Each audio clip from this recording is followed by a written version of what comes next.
New York City, October 14th, 1995. The day had been long. Press interviews, sound check, the usual pre-show routine that Mariah Carey could do in her sleep by now. But something felt off. She couldn't put her finger on it.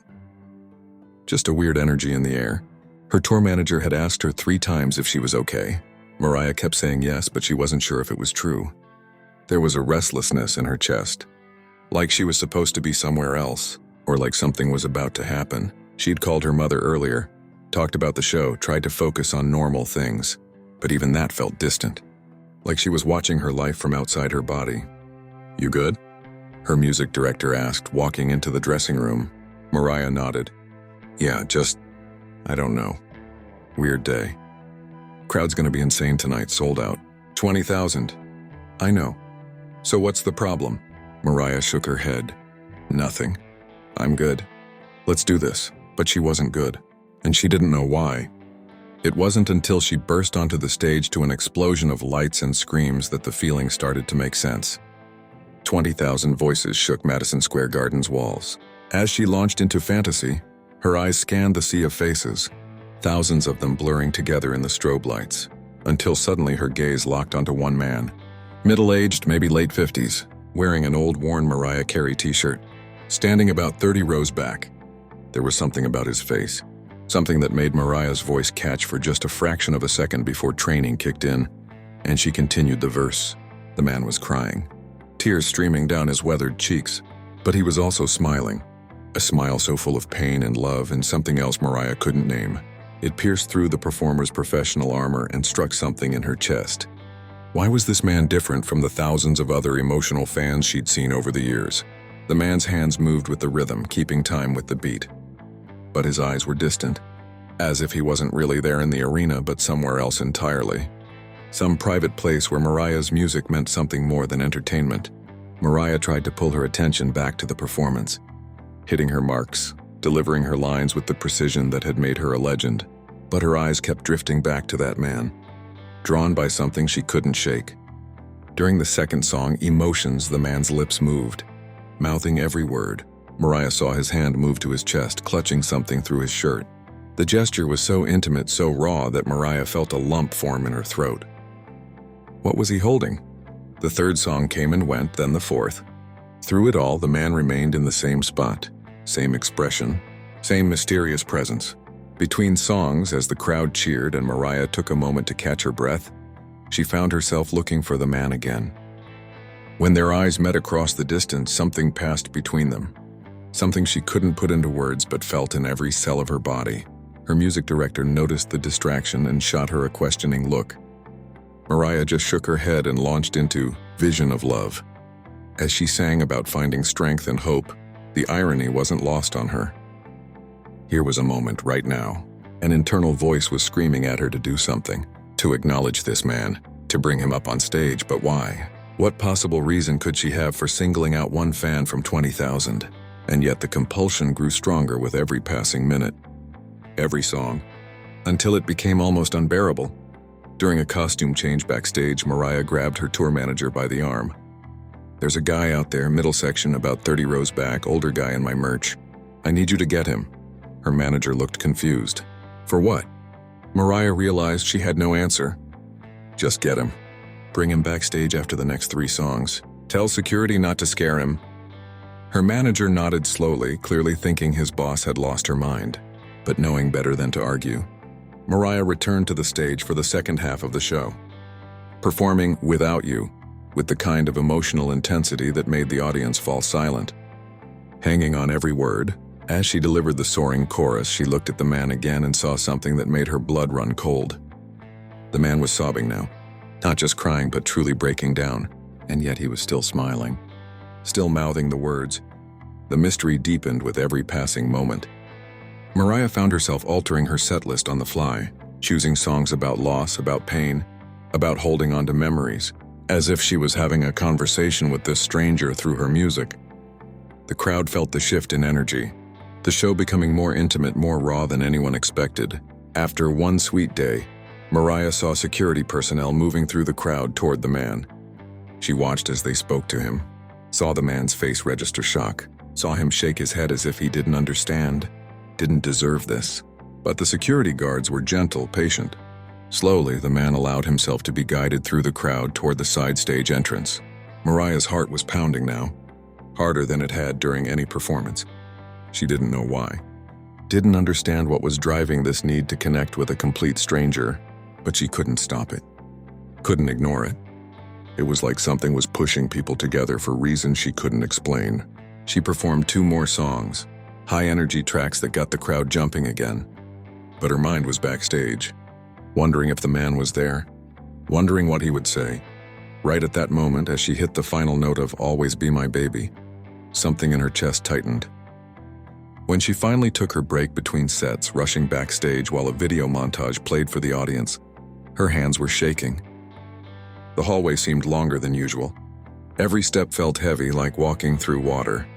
She turned the corner near the dressing rooms, and there he was.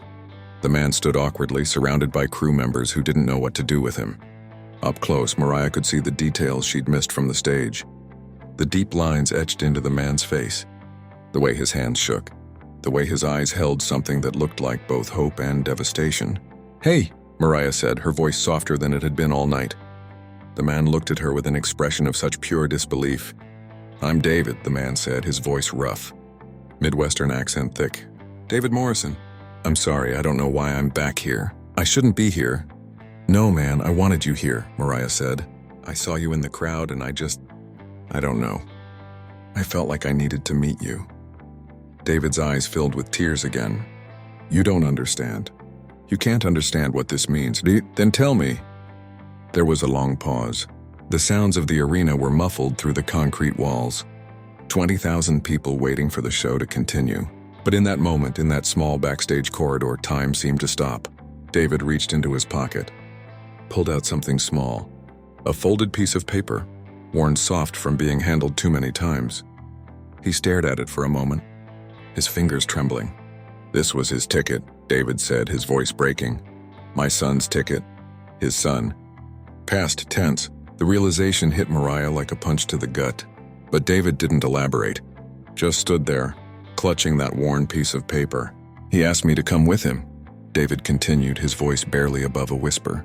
"Wrote me a note. 'Dad, will you come with me?' And I said yes."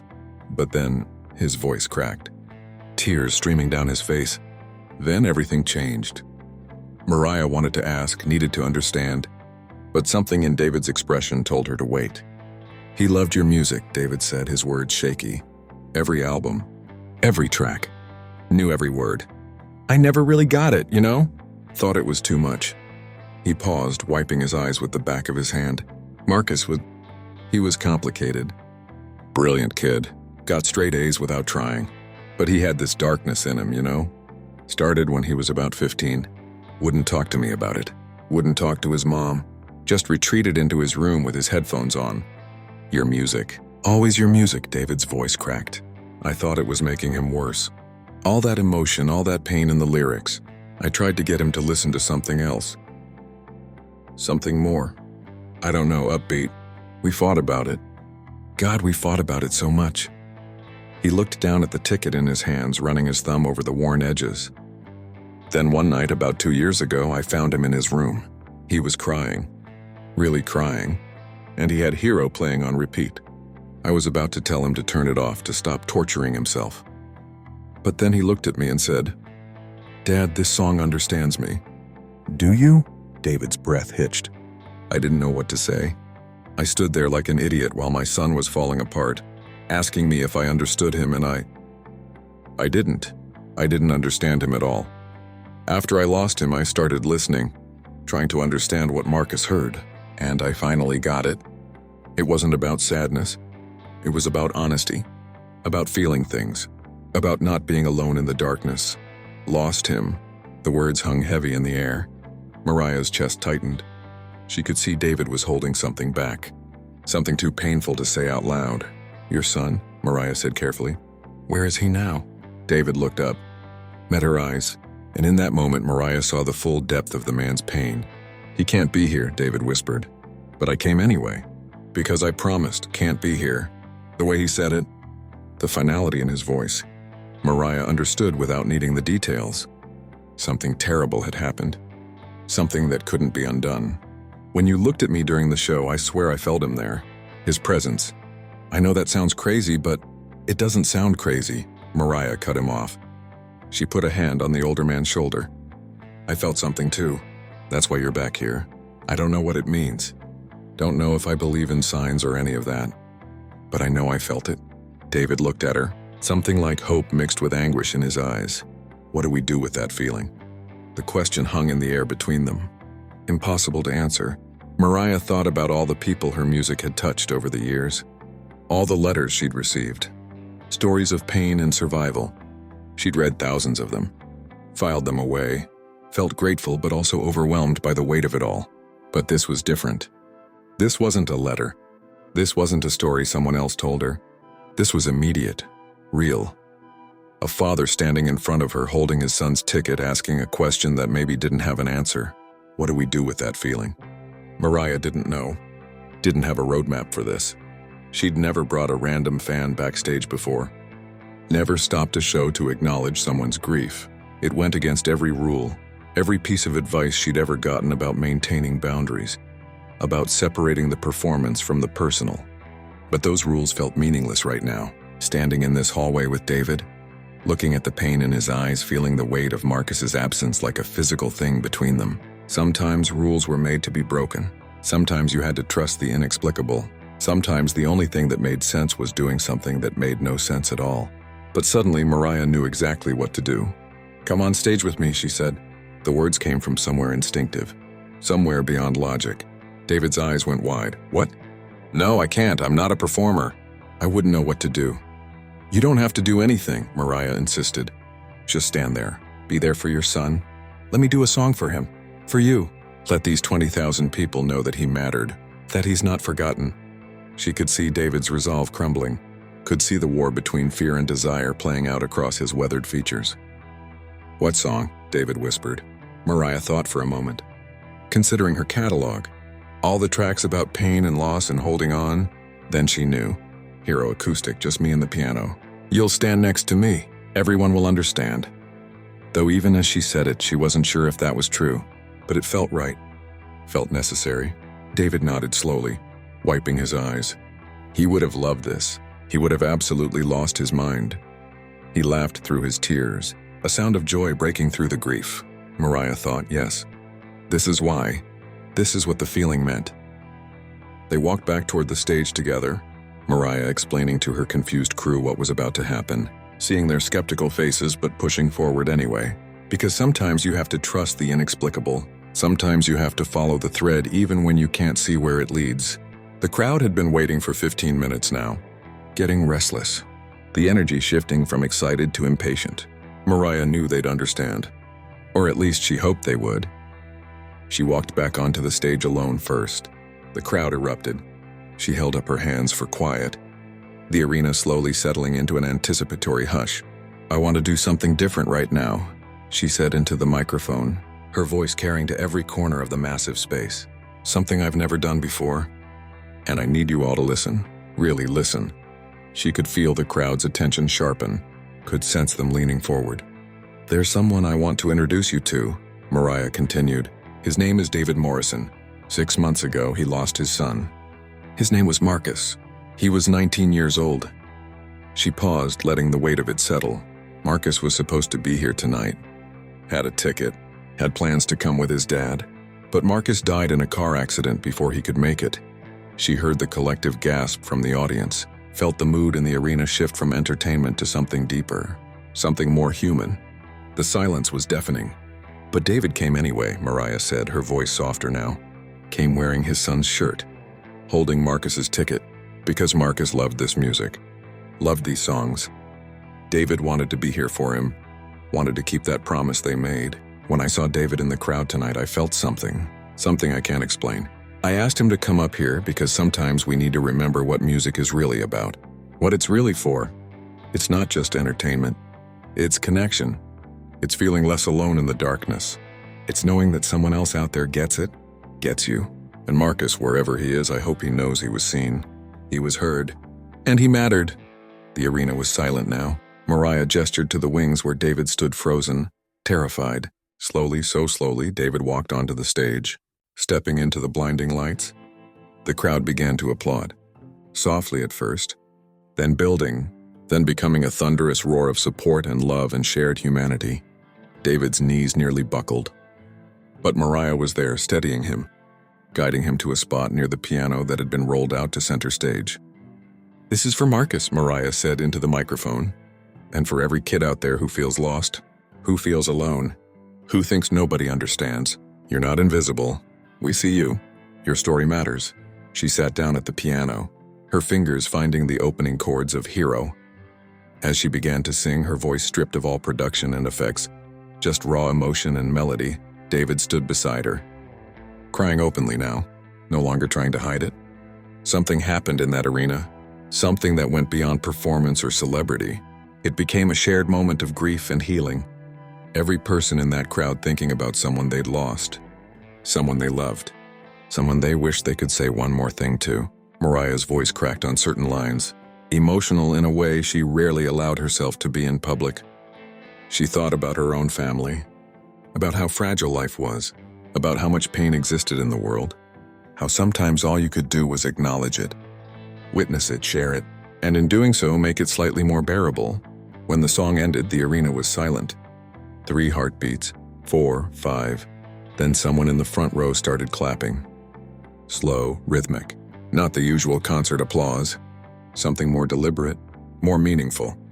Another person joined, then another, then the entire front section, the sound building but staying controlled, respectful, a standing ovation that felt more like a church service than a concert. Mariah looked out at the crowd and saw what she'd never seen before at one of her shows. People crying, not teenage girls screaming or fans losing their minds, but grown men and women, tears streaming down their faces, applauding for David, for Marcus, for every person they'd loved and lost. In the third row, a woman held up her phone with a photo on the screen. A young girl, maybe 16, gone too soon. Mariah could tell by the way the woman's hands shook.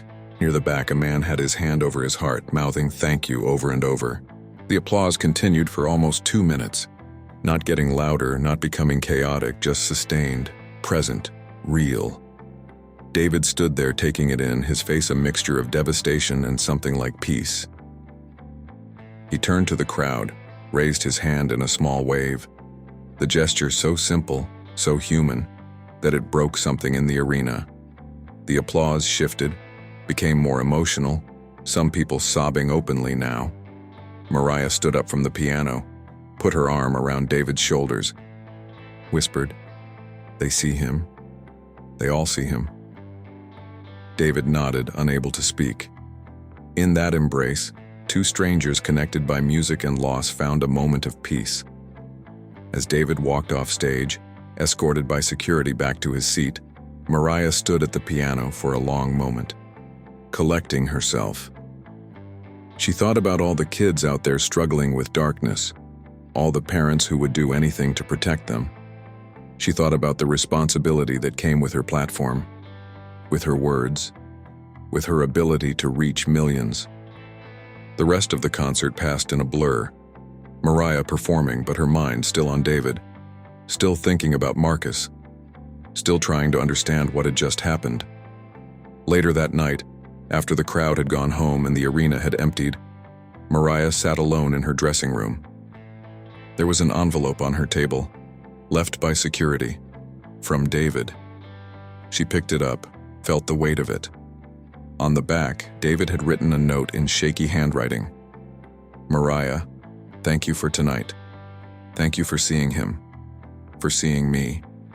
I'm leaving this because Marcus would have wanted you to have it. He wrote it the week before he died. I carry it everywhere. Can't let it go.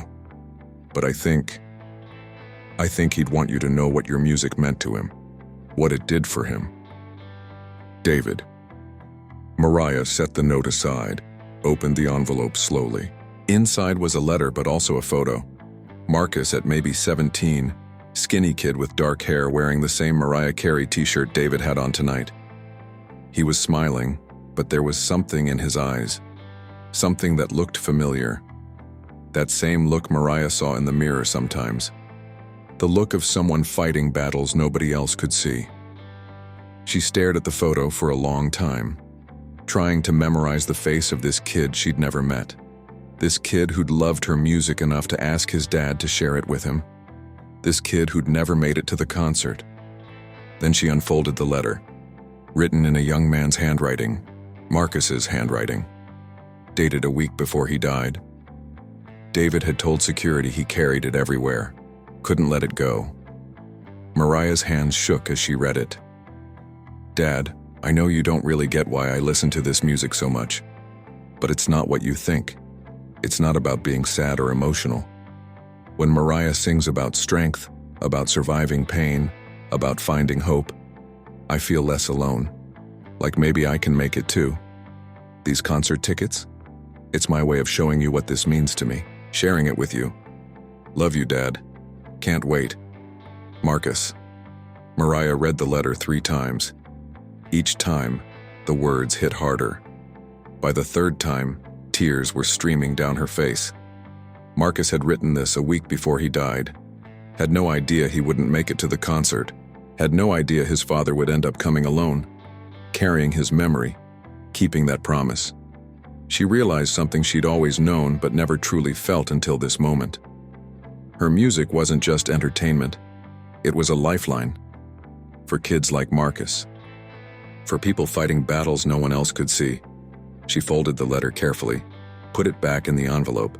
She made a promise. To Marcus, to David, to every kid out there fighting their own battles. She'd keep being honest, keep being real, keep writing the words that might save someone's life. She stood up, grabbed her jacket, walked out into the cool New York night. The parking lot was empty now, just her and the stars overhead. She looked up, wondered if Marcus could see her. Hoped that somehow Marcus knew what happened tonight, knew that his father kept his promise, knew that his story mattered. And in that moment, standing there looking up at the stars, Mariah felt something shift. Not answers, not closure, just the quiet knowledge that tonight mattered, that David and Marcus's story would stay with her, would remind her why she did this. The drive home was quiet. No music, just the hum of the engine and her own thoughts. The highway was empty at this hour, just occasional headlights passing in the opposite direction. Mariah drove on autopilot, her mind replaying the night over and over. David's face, Marcus's letter, the silence in the arena when the song ended. She thought about all the times she'd performed, all the crowds she'd faced, thousands of shows, millions of fans. But tonight was different. Tonight she'd looked into the eyes of a father who'd lost everything and still showed up, still kept his promise. What did that kind of love look like? What did that kind of pain feel like? Mariah thought about the people she loved, about how she'd do anything to protect them, how she'd move mountains, fight armies, burn the world down if she had to. But what if you couldn't protect them? What if, despite everything you did, despite all your love and all your trying, you still lost them? The thought made her chest tight, made her grip the steering wheel harder. She passed a sign for Manhattan, 10 miles. She'd be home soon, back to her normal life. But something had shifted tonight. Something she couldn't quite name. Marcus's letter sat on the passenger seat, the photo tucked back inside. Mariah glanced at it at every stoplight. A 19-year-old kid she'd never met, who'd loved her music enough to ask his dad to share it with him, who'd written about feeling less alone, about fighting through darkness, about maybe making it, but Marcus didn't make it. And his father came anyway, wore his shirt, held his ticket, stood in a crowd of 20,000 strangers, and cried for a son who wasn't there. When she pulled into her driveway, she sat in the car for a few minutes, not ready to go inside yet, not ready to let go of whatever had happened tonight. She looked up at the stars through her windshield, wondered if Marcus could see her, hoped that somehow, somewhere, Marcus knew what happened tonight, knew that his father kept his promise, knew that his story mattered, knew that he wasn't forgotten. Tomorrow people would talk about the concert, about the father on stage, about the moment that stopped everything. But tonight, it was just Mariah and the memory of David's face. The weight of Marcus's letter in the envelope beside her. The understanding that sometimes music does more than entertain. Sometimes it saves lives. And sometimes it brings people together in ways you never expect. That was enough. It had to be. And it was